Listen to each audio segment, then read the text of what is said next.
Boa noite a todos. Muito obrigado por terem vindo. É uma ilha, tem que atravessar a balsa e tudo mais. Obrigado por vocês estarem todos aqui. Deixa eu entrar logo no nosso tema. Nós vamos falar sobre incerteza. Isto é, um seminário sobre incerteza. Eu gostaria de começar lembrando que o antônimo de incerteza é certeza. Mas, curiosamente, em português, em outras línguas também,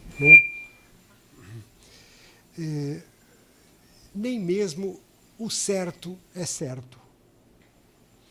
Não sei se vocês têm na cabeça que, às vezes, a gente diz, por exemplo, havia um certo sabor de laranja no sorvete. Quando você usa a palavra certo, não é absolutamente certo. Há uma indeterminação. Quando você diz um certo sujeito, uma certa pessoa. Ou seja, nem o certo é certo. Na verdade, quando a gente pensa na incerteza, nós estamos sempre apontando para alguma indeterminação, até quando usamos a palavra certo. E talvez por isso seja bom começarmos com a dúvida.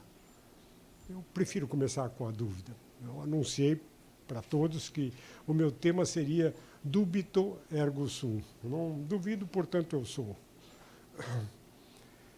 A dúvida é também uma palavra da língua portuguesa, um substantivo que indica uma hesitação entre possibilidades, a gente sabe disso.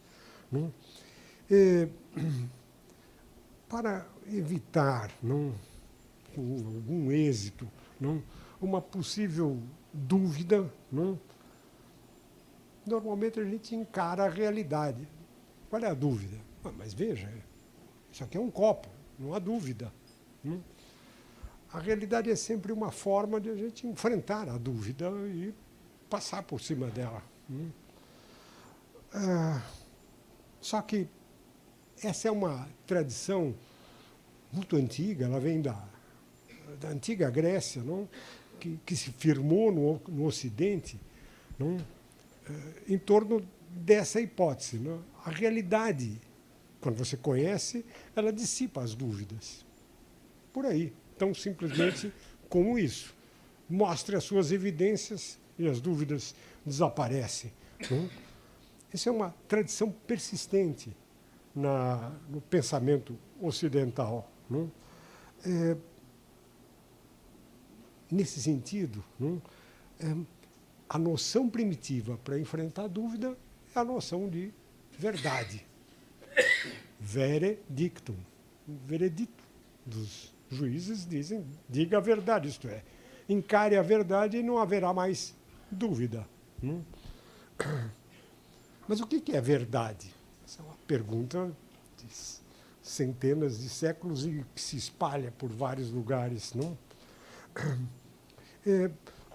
Os gregos antigos, quando falavam de verdade, eles aprendiam que nesse mundo em que a verdade era discutida, entrava uma outra coisa importante, que era a opinião. A doxa, como eles chamaram. Isso era fundamental na discussão. Do que parece, eu acho que. Quando a gente discute verdade, esse eu acho que está sempre entrando no meio da discussão e abre um caminho para nós discutirmos.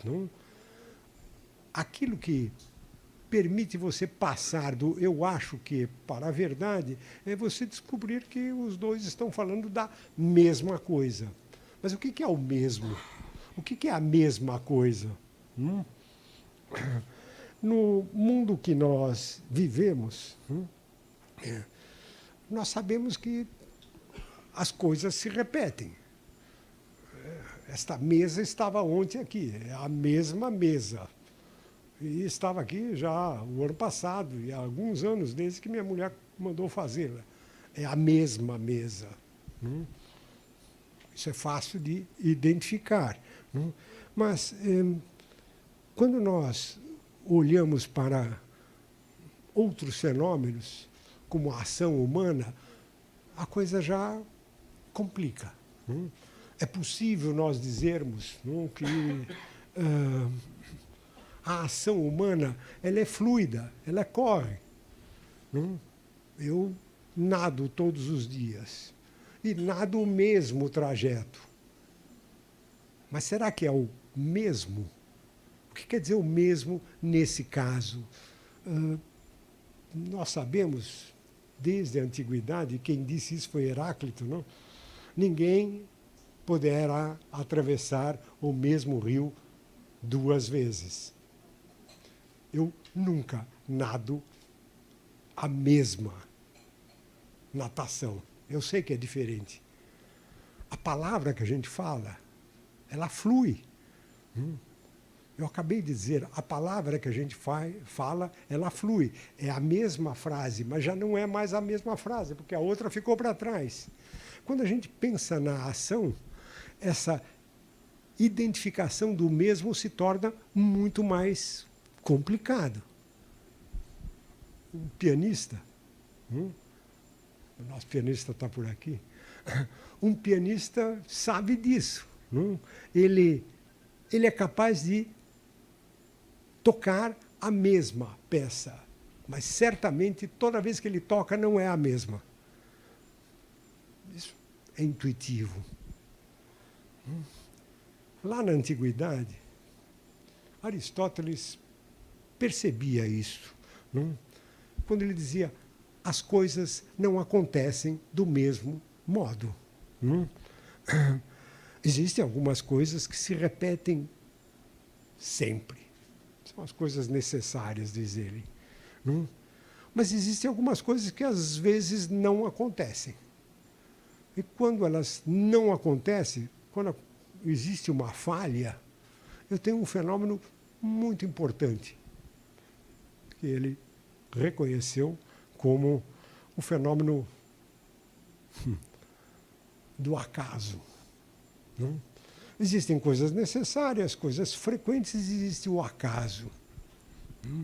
Aristóteles foi o primeiro filósofo que pensou no acaso. Até ele, o acaso, por assim dizer, ele era escamoteado. O acaso se confundia com algo próximo do destino, do fado. Acontece, os deuses quiseram. Ele foi o primeiro que pensou nessa palavrinha, o acaso.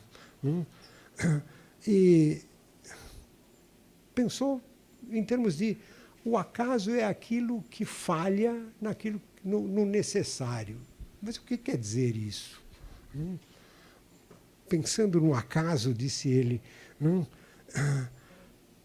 existe um tipo de acaso que a gente chama acidente. Existe um outro tipo de acaso que a gente chama de fortuna, sorte. Qual é a diferença entre um e outro? Um intérprete de Aristóteles, lá atrás, ainda na antiguidade, Alexandre de Afrodísias. Alexandre de Afrodísias deu um exemplo para tentar explicar os dois tipos de acaso, o acidente e a fortuna, a sorte. Dizia ele, se o dono de um cavalo que se perdeu sair atrás do cavalo, tentando encontrá-lo, e encontrando o cavalo, do ponto de vista do dono do cavalo, aquilo foi uma sorte, uma fortuna. Do ponto de vista do cavalo, foi um acidente. A distinção é sutil, mas é interessante. Com isso, Aristóteles foi talvez o primeiro filósofo lá na antiguidade que percebeu que há um tipo de acaso, que é a fortuna, a sorte, tiké em grego, que só pertence ao ser humano. Só o ser humano tem esse tipo de acaso.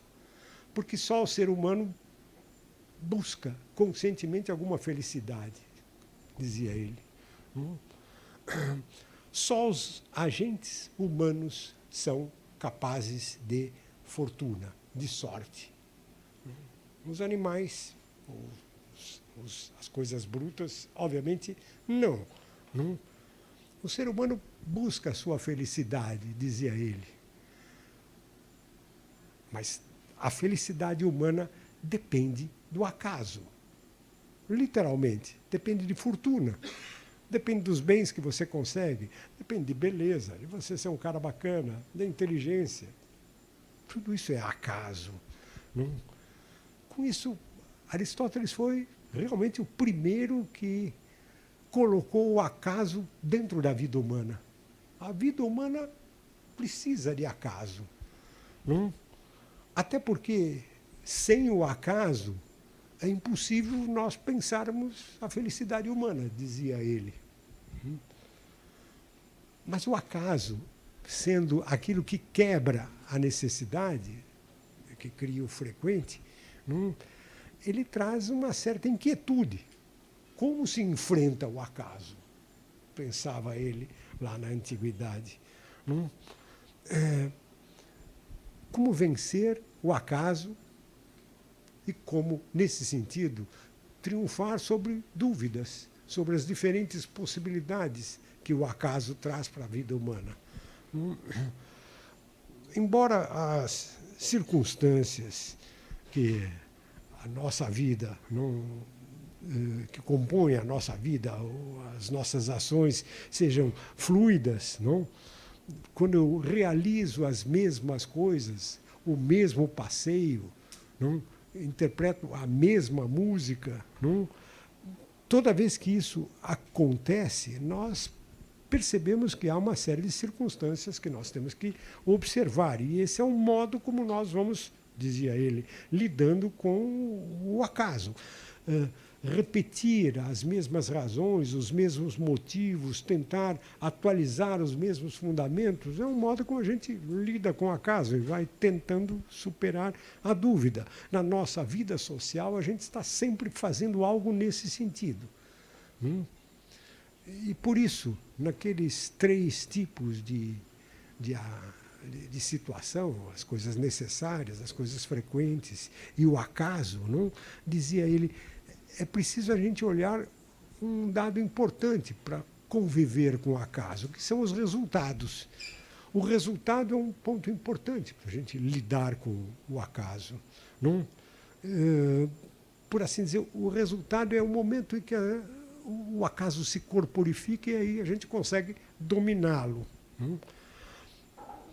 Realizar um acordo de vontades, por exemplo, 2 comerciantes, dizia ele, tendo em vista um fim, a aquisição de um determinado objeto ou algo parecido, isso são situações que exigem, por assim dizer, um instrumento que é onde se corporifica o resultado. Fazer um acordo por escrito. A escritura dá uma espécie de tranquilidade. Ela cria condições para que aquilo que nunca se repete, por assim dizer, tenha uma estabilidade.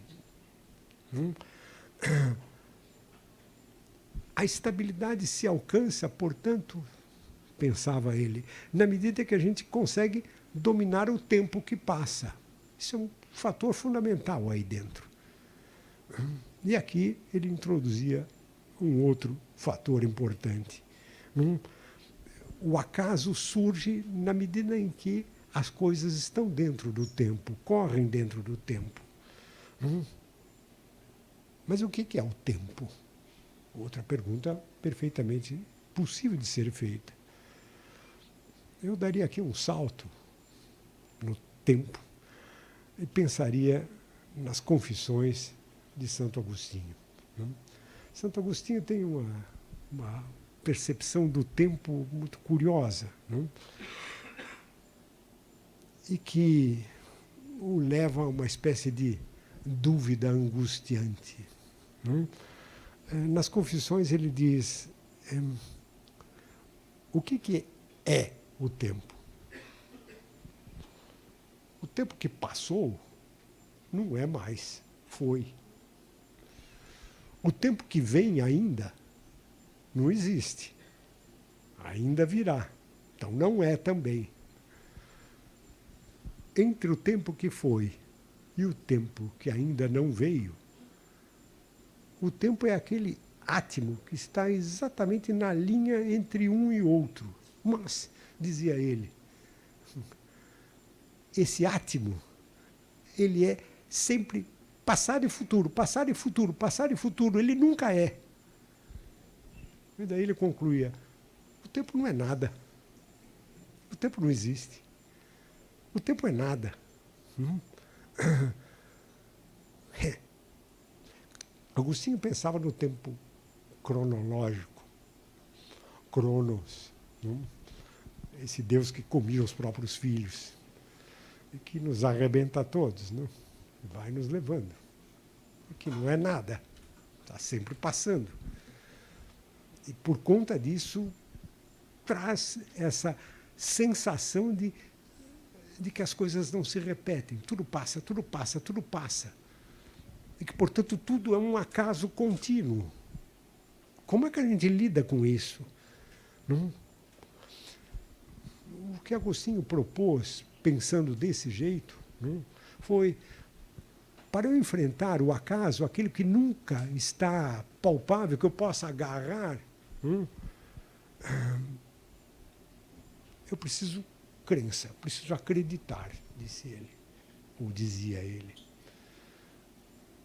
A crença é uma forma de eu enfrentar o tempo que não é nada. Mas o que é a crença? Deixa eu lembrar de um outro autor agora. Estou indo aos pulos para a gente ir refletindo.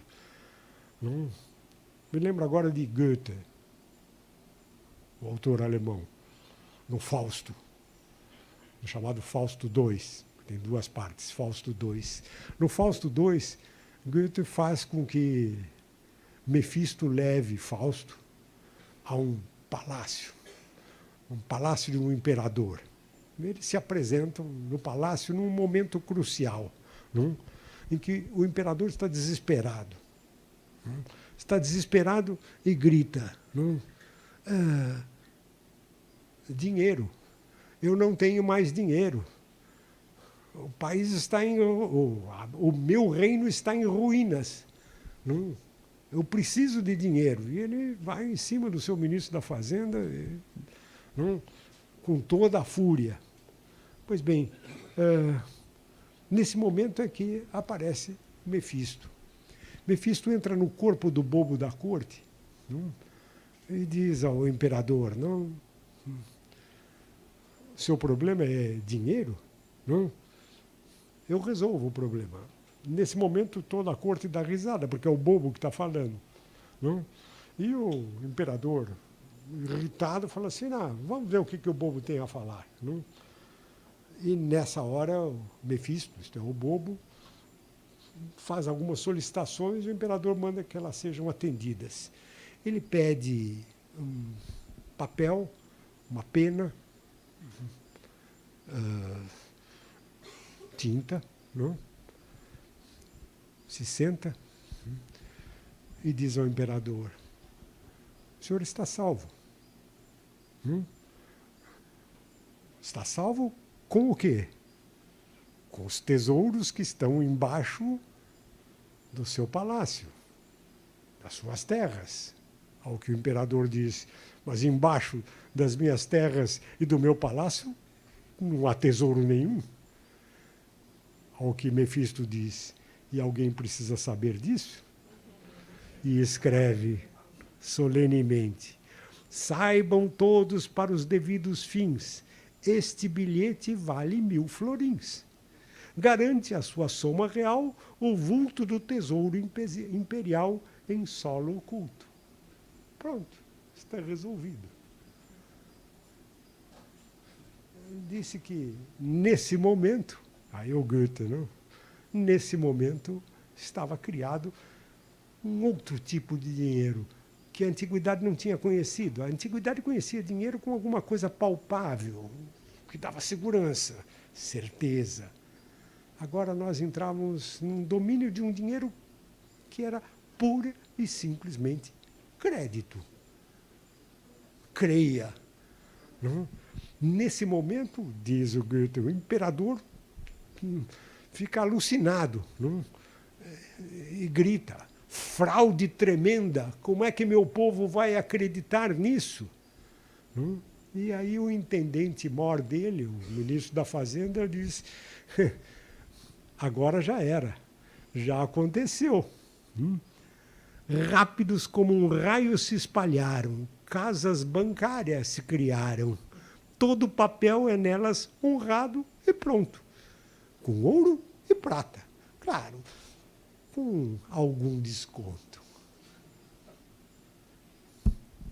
E o comentário de Mefisto é certeiro aí. Para funcionar, basta ter fantasia. Para uma riqueza sem limite, confiança sem limite. Crédito. Esse é um modo pelo qual nós enfrentamos as incertezas. Claro, você crê. Tem crédito, alguém confia. É um modo de nós enfrentarmos. Eu não preciso de realidades. Eu não preciso, Aristóteles atrás, da verdade. Para que isso? Basta que você creia. Bom, com o crédito, eu tenho condições de criar confiança. Puro crédito, muita confiança. O que é que garante a confiança? Voltando a Agostinho, não é propriamente o futuro. O futuro nunca se sabe. O que virá a acontecer nunca se sabe. Mas também não é o passado, porque o passado já foi. E o que já foi, já era. Esqueça. Não volta mais.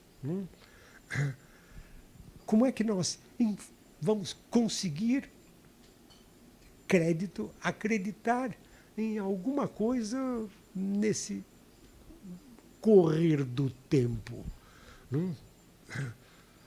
É preciso de algum apoio.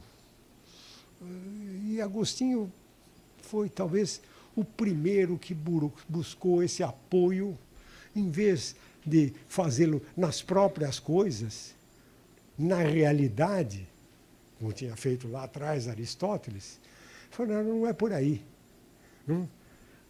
Quando eu olho para as coisas, está tudo passando. A única coisa que existe é crédito. Então, onde é que está o apoio? Resposta dele: na dúvida. A dúvida é que é o grande apoio. Sem dúvida, eu não tenho nenhum apoio. Ele foi o primeiro a dizer: fallor ergo sum. Eu me engano, portanto eu existo. Isso bem antes de Descartes. Eu me engano, portanto eu existo. Ele percebeu que a dúvida possibilitava engendrar uma prova em favor da existência de tudo. Porque a partir daí a fantasia começava a funcionar. Embora o ser humano não consiga saber exatamente porquê, não se consiga dominar, salvo porque você acredita, não consiga identificar mesmo como são as coisas, pelo menos quando ele duvida, ele sabe que ele duvida.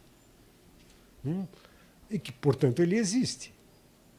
E assim como ele, aí é possível você fazer inferências, né? Se eu existo, e se eu duvido, se eu sou um ser duvidoso, duvidante, aí começa a fantasia. Talvez exista um outro ser do qual eu não duvido.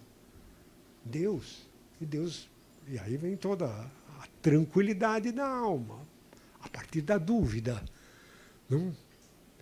O que é que ele trouxe, para a discussão? Uma mudança radical em relação ao passado. Ele praticamente anuncia, embora tenha vivido muito antes, ele praticamente anuncia algo que apareceu com a era moderna. Não é necessário nós perquirirmos a verdade das coisas. Basta que a gente tenha certeza. E certeza é um problema de confiança, de crédito.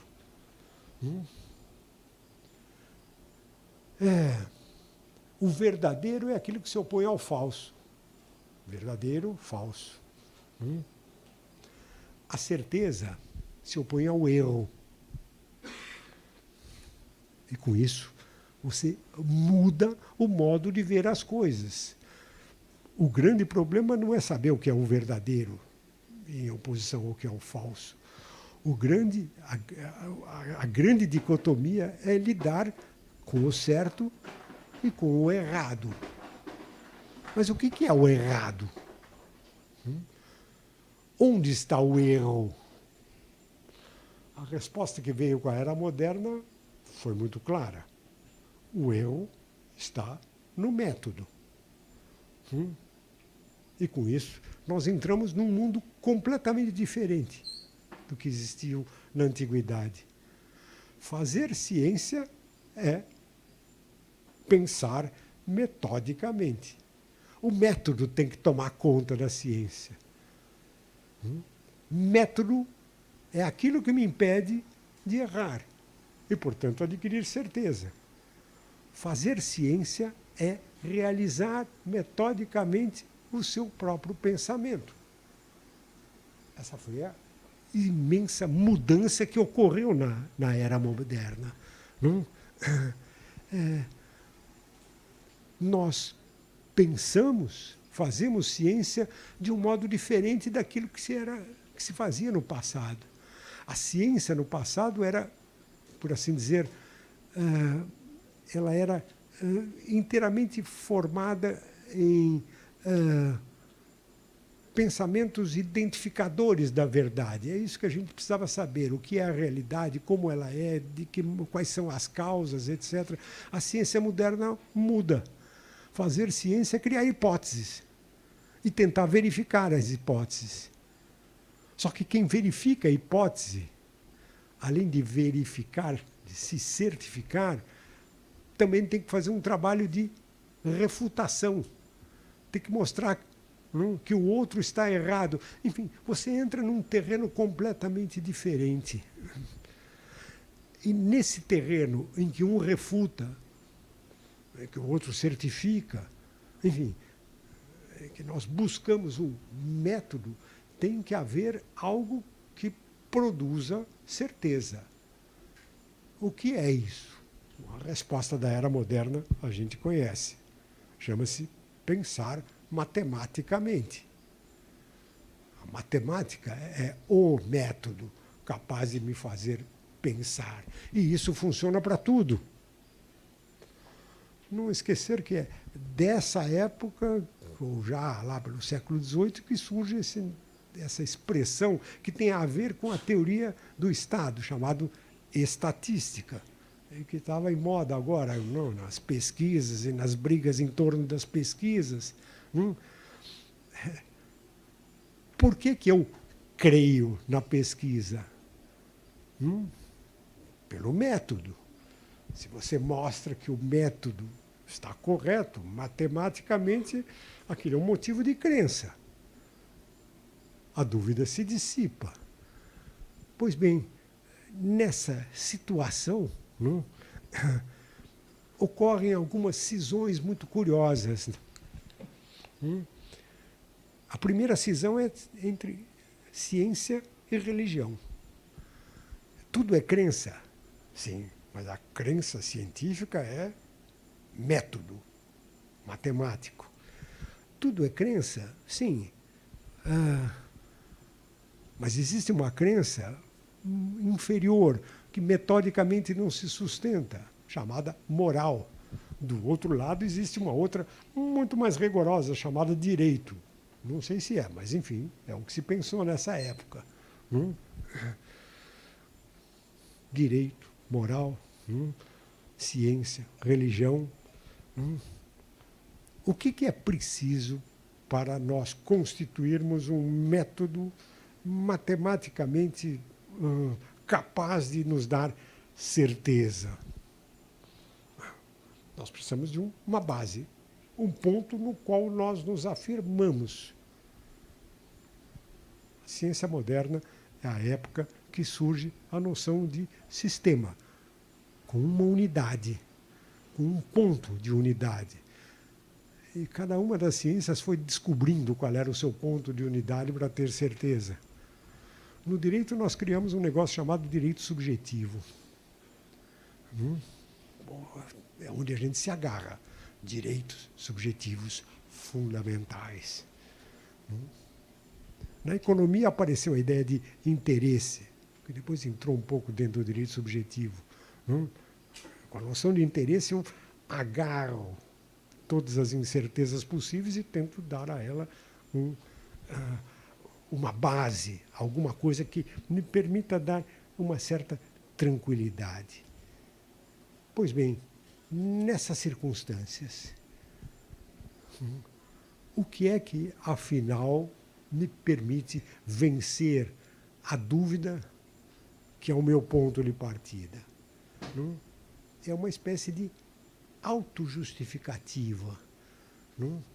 É a previsão matemática que me permite, então, transformar o duvidoso em algo certo. Bom, nós estamos agora, então, numa situação em que o acaso parece ter sido vencido. A fortuna parece ter sido vencida. Mas aqui surge de novo um tipo de questão. Tudo parte de nós mesmos. Duvido, portanto existo. Me engano, portanto existo. E para pensar corretamente, eu tenho que pensar metodicamente. Mas será que isso é assim mesmo? Será que é possível, desse jeito, nós conferirmos certeza diante das incertezas do mundo? A ciência constrói o mundo tal como ele é visto, metodicamente. Mas será que o mundo é mesmo desse jeito? E nós podemos confiar em nós mesmos? Um pensador dessa época teve lá as suas dúvidas a respeito, Pascal. Pascal, nos pensamentos, levantou um problema complicado. Falei, o que sou eu? Eu que penso, eu que sei pensar, e ele foi um grande matemático, penso matematicamente, consigo estabelecer certeza em todos os meus conhecimentos. Quem sou eu? Resposta de Pascal. Eu sou algo definido, matematicamente definido, entre duas imensas indefinições. De onde eu venho, para onde eu vou. Eu sou um finito entre dois infinitos. Bom, pensando desse jeito, Pascal acabou dizendo que o finito que eu sou, determinado, me identifico, eu sou quem duvida, o finito que eu sou, pensando bem, ele se aniquila perante essas duas infinitudes. E quando ele se aniquila, quando eu percebo que esse finito, diante desses dois infinitos, se aniquila, quem sou eu? Resposta de Pascal. Eu sou um nada. Eu sou nada. Eu olho para trás e olho para frente, eu mesmo não sou nada. E a conclusão dele é conhecida. A razão matemática não pode determinar tudo. Nós conhecemos e adquirimos certeza pela razão. Mas, aí é a frase conhecida de Pascal, não? O coração tem razões que a própria razão desconhece. Essa é uma frase conhecida. Qual foi a saída de Pascal? Preciso de alguma irracionalidade para acreditar e para vencer essa enorme incerteza de quem sou eu no meio de dois infinitos. Pensando bem e trazendo para o mundo que a gente vive, eu acho que hoje ninguém negaria que por conta da insuficiência dos nossos sentidos, não, por exemplo, uma medição nunca é perfeita. Não existe medida matemática absolutamente certa. Não? Tudo é aproximadamente mensurável. E se a gente chegar até o século XX, a chamada física quântica acabou garantindo isso. É isso mesmo. A física, um dos grandes físicos da física quântica no século XX, Heisenberg, não? É o homem que criou um princípio para o entendimento do mundo físico, chamado princípio da incerteza. Isso é conhecido. Não? E o que ele dizia? O que ele queria dizer com isso? Se a gente olha o mundo físico, não? O mundo físico é matéria e onda. Tudo é matéria e onda. Mas eu nunca vou conseguir, com método nenhum, estabelecer exatamente o que é onda e o que é corpo. Está tudo em movimento. Se está tudo em movimento, eu não consigo uma mensuração precisa. Bom, se eu não consigo uma mensuração precisa, então eu tenho que concluir, e o Heisenberg chegou a dizer isso, que todo raciocínio é sempre um pouco arbitrário. Não existe nada que não seja absolutamente isento de arbitrariedade. Tudo é possível de erros, de falhas interpretativas. Eu vou para cá como vou para lá. E como consequência, não existe medição, não existe quantificação absolutamente certa. Todas as magnitudes mensuráveis, não, elas são quantidades que admitem sempre um e outro. Sempre existe essa outra possibilidade. Bom, mas se nós ampliarmos isso para o nosso mundo, não, tudo aquilo que nos cerca também entra nesse jogo. Aquilo que Aristóteles chamava de a fortuna, dinheiro, poder, verdade, direito. Não? Afinal, o que é isso? São mecanismos sociais de você lidar com a certeza, mas sem nunca ter absoluta certeza. Nessa situação, como é que fica a confiança? Como é que fica a crença? Como se fosse uma espécie de última salvação para nós. Aquilo no que nós temos confiança, a confiança, ela não consegue se estabelecer sem essa percepção da contingência. Então, o que é, afinal, ter confiança? É tornar essa enorme contingência suportável. Não é vencer, não é criar certeza, mas é aprender a conviver com a incerteza. E como é que a gente faz isso? talvez aqui valha uma reflexão curiosa, não? Como é que a gente vence essa incerteza do qual Heisenberg fala, enfim, que a gente está percebendo? Como é que se cria a confiança? Bom, deixa eu dar um exemplo.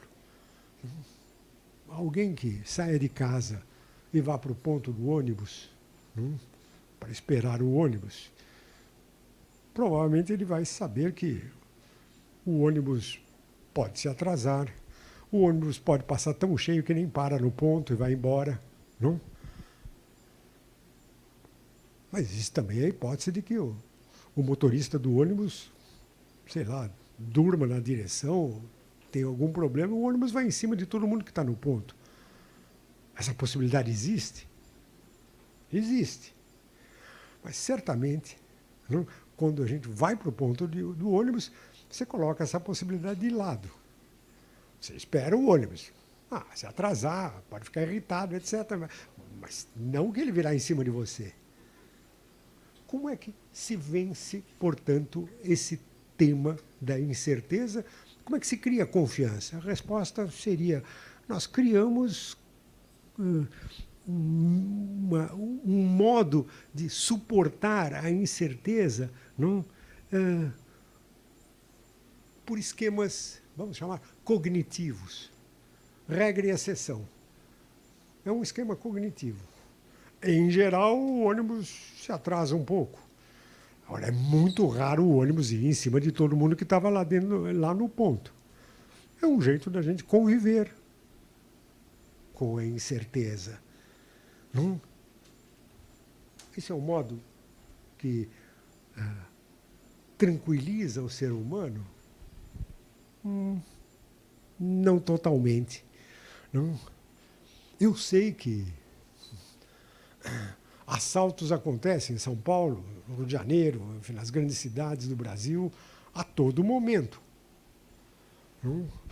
Mas nós não nos tranquilizamos simplesmente com a forma cognitiva, regra e exceção. A gente precisa de mais alguma coisa. Não? É preciso que nós lidemos com as situações de tal maneira que eu possa dizer que, se o acaso acontecer, se o ônibus vier em cima de todo mundo, se o assalto acontecer comigo, eu não aceito isso. Isso se chama um recurso normativo. Não é cognitivo, é normativo. O normativo, por assim dizer, vive do acaso. Ele olha exatamente para o acaso, que pode acontecer remotamente, mas do ponto de vista normativo não pode acontecer. E se acontecer, vai haver punição e tudo mais. É um outro jeito de eu lidar com a incerteza ou as incertezas. Não? No fundo, para nós criarmos confiança e sobrevivermos, nós precisamos dessa simbiose dessas duas fórmulas. A fórmula cognitiva, regra e exceção, e a fórmula normativa. Não? O acaso não deve acontecer. Não? E aí nós entramos, talvez, em mais um problema, que é a crise que acontece nessa simbiose. Não? Isto é, no modo como esse jogo entre o normativo e o cognitivo entram eles mesmos em crise. Por exemplo, a gente sabe que a expectativa é de que o Poder Judiciário faça justiça. Nós esperamos isso. Não? É verdade que isso é talvez uma expectativa vaga, não? Uma exigência vaga. Queremos justiça, o Judiciário nos dará justiça. Não? Mas, ao mesmo tempo, a gente percebe que existem vários fatores cognitivos que fazem com que essa expectativa normativa entre em crise. Demora muito, demora para acontecer. Enfim, como é que fica, então, a certeza e a incerteza nesse contexto?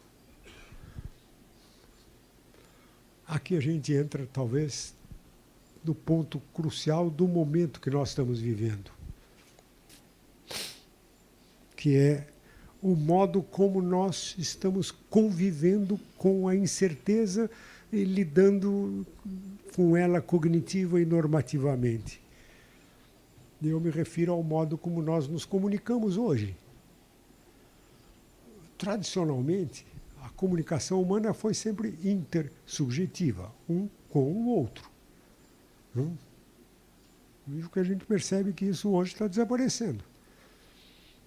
Cada vez menos nós nos comunicamos intersubjetivamente. O que existe hoje é alguma coisa que a gente poderia chamar de comunicação transsubjetiva. Uma espécie de comunicação que se atira para todos os lados. Ainda que eu me comunique com alguém, pense nas mídias sociais, não? Ao se comunicar, você se abre, se atira para todos. E, na verdade, indefinidamente para todos. Essa é uma situação complicada do nosso mundo. Não? A intersubjetividade ela fica, por assim dizer, diminuída aí dentro. E nessa forma de comunicação, nós vamos até perdendo o modo nosso tradicional de falar. A gente começa a falar menos. A comunicação fica um pouco estética, não? Pense nos emojis, não? Ok, ao invés de você dizer parabéns, não? Muito obrigado, tudo em ordem, não? Vem lá um desenhinho, as mãos, obrigado, coisa. Você entra num outro tipo de relação que não é propriamente intersubjetiva. Não? No lugar dessa comunicação um com o outro, entra uma espécie de lógica do exemplar, não? De apresentações de imagens, não? Do imagético, por assim dizer. Não? E o resultado disso é uma situação muito estranha. De um lado, embora tudo seja transsubjetivo, você tem um culto das singularidades, não? Dos influencers, dos influenciadores, não? Que não são propriamente padrões, não é bem assim que eles funcionam. Não? Até porque eles também têm lá as suas variações, de repente some. Não? É uma situação muito estranha, não? Que acaba mostrando uma espécie de fosso que vai se tornando cada vez mais profundo, nos últimos anos, principalmente, não? Em que a possibilidade de você se agarrar em alguma coisa é muito difícil. Tudo escapa. Nós vivemos uma enorme fragmentação. E com isso, aquelas posições cognitivas que nos ajudavam a ter confiança, ou a, pelo menos, diminuir as incertezas, vão se tornando insustentáveis, elas não funcionam mais. Por exemplo, a distinção entre o público e o privado some aí dentro. Não se sabe mais bem o que é o público e o que é o privado. Está tudo meio misturado, por assim dizer. Na verdade, a gente nem sabe mais com quem a gente conversa. A intersubjetividade some. Me lembro, anos atrás, de um meu amigo que está aqui, conversando com alguém com quem ele gostaria de se encontrar em algum lugar. Ele estava sentado aqui, eu estava sentado aqui, ou vice-versa. E ele conversando. Bom, podemos nos encontrar, assim e tal. Acho que essa outra pessoa estava na Ucrânia, se não me engano, naquela época. Ele vai se lembrar. E quando ele terminou a conversa, não, eu virei para ele e falei assim, você tem certeza que é uma ucraniana com quem você está falando ou é um sistema? Não? Ele ficou muito bravo na hora. Eu falei, claro que é alguém. O cara me mandou até a fotografia. Eu falei, não quer dizer nada. Essa transubjetividade cria para o mundo que nós vivemos um problema complicado de crença. É difícil você ter crédito nessa situação. O que a gente vê desafiada é essa cultura presencial, que graças a Deus a gente consegue fazer aqui. Ela está totalmente desafiada.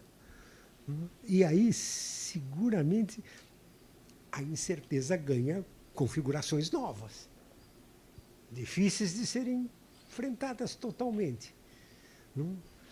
Talvez seja como se nós estivéssemos vivendo a incerteza da incerteza das incertezas nesse mundo. Bom, diante desse mundo, os filósofos do século passado, do século XX, não deixaram de... Eles perceberam isso já no século passado e deixaram de estimar a ataraxia, que é o nome dessa casa, e começaram a estimar uma outra coisa, chamada angústia.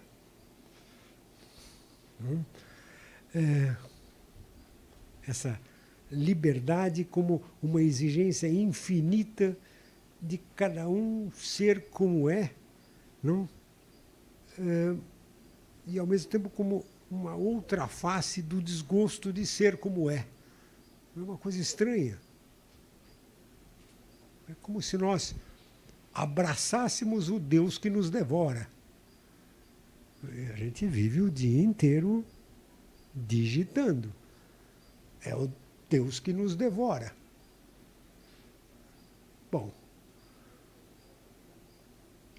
nessa situação, a dúvida se torna ela própria duvidosa. Talvez Agostinho não se sustente. Eu me engano, portanto sou? Quem disse? E o que é um engano? Em que medida nos enganamos? Não? Diante dessa situação, desse momento, talvez mais do que nunca, seja a hora de nós meditarmos sobre a incerteza. E é o que nós vamos fazer no nosso seminário. Sejam bem-vindos.